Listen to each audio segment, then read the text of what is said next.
Hi everyone, we are from the T-Stone Robotics Institute, the Chinese University of Hong Kong. In this video, we introduce our latest work of a novel robot camera calibration pipeline for a general 6 degree of freedom robot manipulator using the concept of interactive perception. This work has been published on the ICRA Transactions on Robotics. Robots has now been applied to more and more complex scenarios, especially under tightly constrained working environment, such as the in vivo cavity in surgery, among cluttered objects for robot grasping, or closely next to a human during side-by-side task collaboration. To enable sensor-guided robot operations, how to perform robot camera calibration under tight workspace becomes crucial to broaden the potential applicability of the robot in these environments. Among the existing robot camera calibration approaches, many have adopted additional visual patterns, such as the calibration grid or the checkerboard, or using external sensory feedback to acquire the high-dimensional spatial relationship between the robot and the camera. Some further considered markerless methods, targeting the robotic surgical instruments via 6 degree of freedom online optimization. However, these methods are subject to intensive computation workload, requiring good initialization, and more importantly, does not consider restricted data space. We here propose a robot camera calibration procedure with a completely new image-based modeling and data collection method. To maximize the generality of the algorithm under complex scenarios, we consider the least and simplest image feedback possible, a single salient feature point whose 3D position does not need to be known. We introduce the concept of interactive perception to generate candidate data for calibration. The robot motion space during data collection could be strictly constrained, and the method could be applied to any 6 degree of freedom serial robot manipulators. In tight workspace, especially under monocular image feedback, there are not enough visual cues to obtain 3D information. Here, we are inspired by the owls who bob their heads to precisely judge object distance. It is possible to reveal high-dimensional sensory information by generating deliberate motions. This is also regarded as the interactive perception. To start with, we initiate an R3 trajectory to the robot end-effector with unchanged orientation. The motion trajectory satisfies Class 1 continuity and is planar and convex to ensure that the feature point could continuously generate useful image feedback.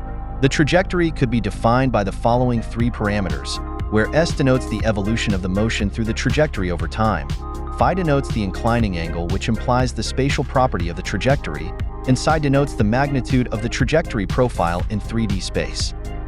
To meet the above requirements, one could use a half-circular path with a reciprocating motion as a qualified trajectory, denoted by m sub zeta and q0. The resultant motion of the feature point will generate a sign distance on the 2D image respect to a reference line, denoted by d, or the dis as shown in the video on the left.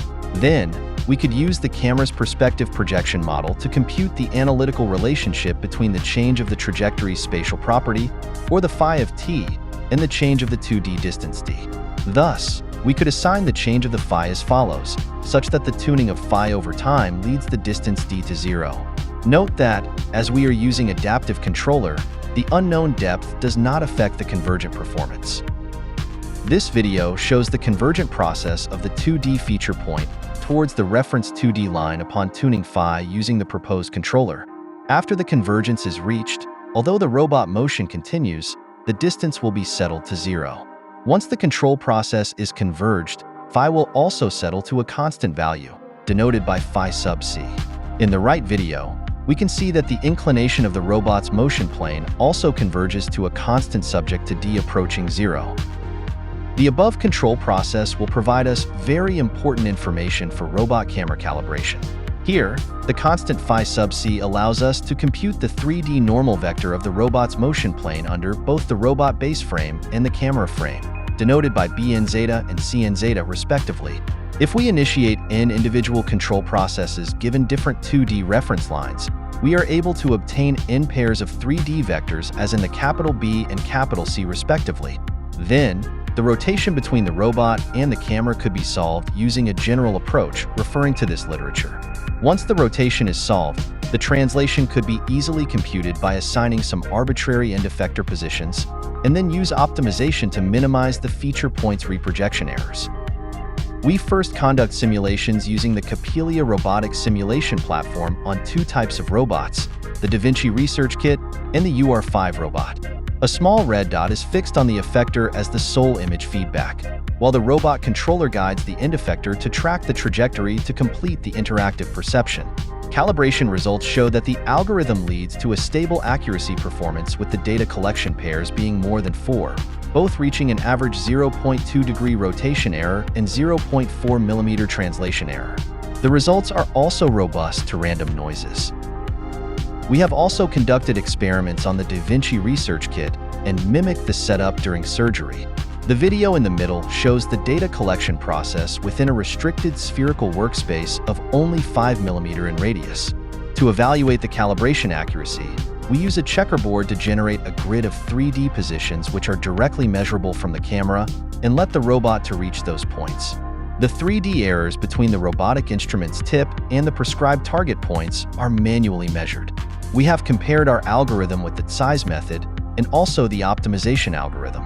The results show that, despite being conducted in restricted workspace using only one single feature point as feedback, our method owns outperformed accuracy regarding robot positioning and maintains competitive in different cases. Here are the data collection and reprojection of the calibration results of different cases conducted in our experiments.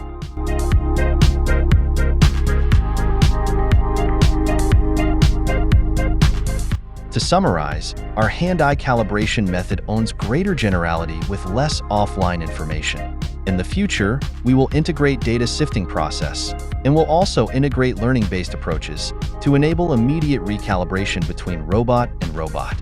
To explore more about our researches in surgical robotics and robot autonomy, please visit our Google Scholar website for more information.